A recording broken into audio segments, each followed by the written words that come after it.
Béatrice Rulle, votre invité aujourd'hui, André Schneider, il est directeur général de Genève Aéroport. Bonjour André Schneider. Bonjour. Merci d'être sur Radio Lac ce matin. Vous avez donc annoncé 56 suppressions de postes la semaine dernière.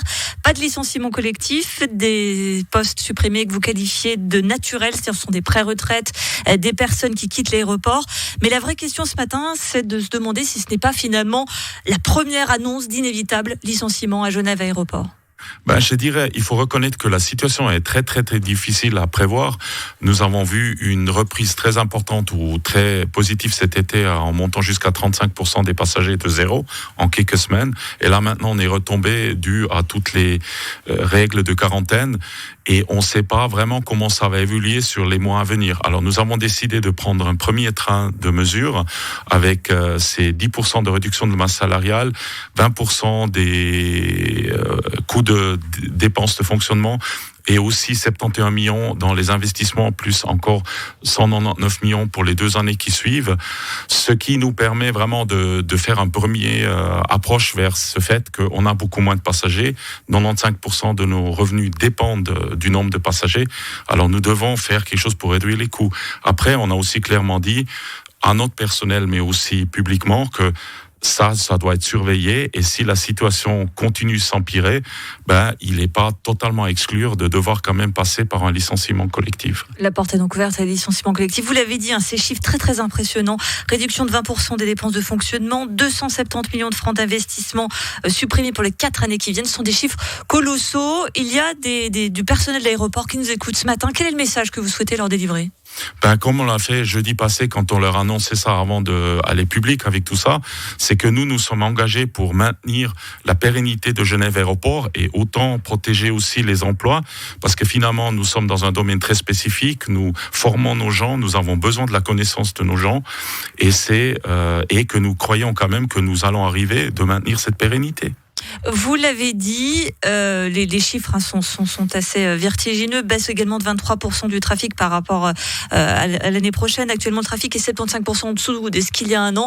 La question, elle est simple, est-ce qu'il serait envisageable de fermer l'aéroport ? Est-ce que ça ne coûte pas plus cher de le laisser ouvert actuellement que de le fermer ?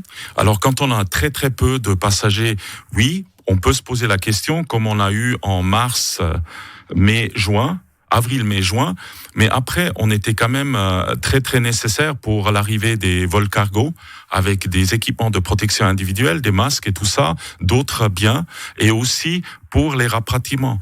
Le problème, quelque part, c'est on remplit quand même aussi un rôle public, une fonction publique, et on peut pas juste dire, vous pouvez plus revenir quand vous êtes bloqué quelque part parce qu'il y a des quarantaines dans un autre pays, où on ne peut plus livrer ce qui était, à ce moment-là, extrêmement nécessaire pour la Suisse romande, de l'équipement de protection individuelle. Et juste pour être clair, cette année, on pense qu'on va avoir autour de moins 60% et l'année prochaine, au minimum, moins 27%. Donc des fortes baisses envisagées. Surtout, alors vous l'avez expliqué, cet été il y avait un petit mieux. Là, clairement il y a la Suisse qui prend des nouvelles mesures avec des pays considérés en zone rouge. Donc forcément, les voyageurs ne s'y rendent pas. Est-ce que vous trouvez que ces mesures sont trop strictes et que finalement ça met en danger cet aéroport ? Est-ce que ce sont des mesures que vous contestez ?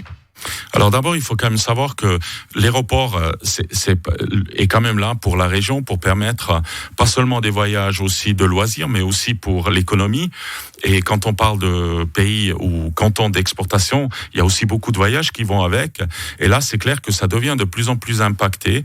Et nous, ce que nous demandons, c'est que avec l'avancée des recherches et tout ça, on a aujourd'hui de plus en plus de tests qui peuvent se faire en grande vitesse, dans les 15 minutes, avec une précision quand même assez importante. Et on se pose la question, ou on soulève la question, parce que nous ne sommes pas des médecins, nous ne sommes pas des spécialistes, dans quelle mesure ce type de mesures qui étaient appliquées dans d'autres pays pourront pas permettre de mieux conscrire qui doit aller en quarantaine ou pas, parce que finalement, ce qu'on veut s'assurer avec la quarantaine, c'est que si quelqu'un est vraiment infecté, il ne puisse pas infecter d'autres personnes. Et aujourd'hui, on met beaucoup de monde en quarantaine et on a vu des chiffres que quand même le risque que quelqu'un revient en étant infecté est quand même très faible pour les voyageurs. En avion, on se pose un peu la question si c'est là le bon équilibre. Je dirais pas un assouplissement, un changement de stratégie. Je pense qu'il faut maintenir la protection de la population, c'est très très importante. Mais comme on a dit, il y a d'autres manières de faire qui permettront peut-être d'éviter à un grand nombre de personnes de partir en quarantaine, qui finalement, à la fin de l'exercice, il s'avère quand même qu'ils n'avaient rien.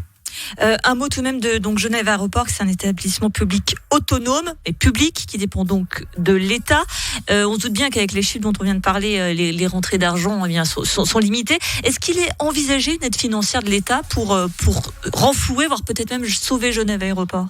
Alors d'abord, nous sommes en échange continu avec notre propriétaire, le canton.